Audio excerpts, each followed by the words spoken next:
Maths making easy with multiplication of integers. Integers multiply ಮಾಡೋದು ಹೇಗೆ ಅಂದರೆ ಫಸ್ಟ್ ಅದಕ್ಕೆ ಸ್ವಲ್ಪ ರೂಲ್ಸ್ ಯೂಸ್ ಮಾಡಿದರೆ ತುಂಬ ಸುಲಭವಾಗುತ್ತದೆ. Multiply the numbers in a bracket. ಇಲ್ಲಿ ನಂಬರ್ಸ್ ಕೊಟ್ಟಿದೆ, ಈ ನಂಬರ್ಸ್ ಫಸ್ಟ್ ಮಲ್ಟಿಪ್ಲೈ ಮಾಡಬೇಕು.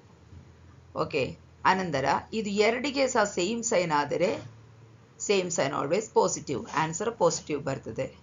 ಅದೇ ಥರ ಇದು ಡಿಫ್ರೆಂಟ್ ಸೈನ್ ಆದರೆ ನೆಗೆಟಿವ್ ಬರುತ್ತದೆ. ಇಲ್ಲಿ ನೋಡಿ, ಡಿಫ್ರೆಂಟ್ ಸೈನ್, ಇದಕ್ಕೆ ಸೈನ್ ಇಲ್ಲ ಆದರೆ it will be considered as positive. Okay, so ಇದಕ್ಕೆ ಸೈನ್ ಇಲ್ಲ, ಅದು ಪ್ಲಸ್ ಆಗ್ತದೆ. ಡಿಫ್ರೆಂಟ್ ಸೈನ್ ಆಗಿದ್ದು, ಇದು ಸಹ ಡಿಫ್ರೆಂಟ್ ಸೈನ್ ಆಗಿದ್ದು. ಡಿಫ್ರೆಂಟ್ ಸೈನ್ ಮಾಡುವಾಗ ಮಲ್ಟಿಪ್ಲಿಕೇಶನಲ್ಲಿ answer always negative. Okay, -3 into -4 is equal to 3 into 4. First multiply ಮಾಡಿದೆ 12, same sign always positive.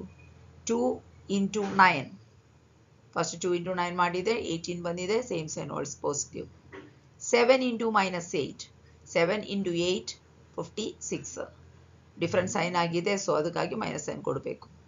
-6 into 4, 6 into 4 24, different sign always negative. Okay, ಇದೇ ಥರ ಪ್ರಾಕ್ಟೀಸ್ ಮಾಡಬೇಕು.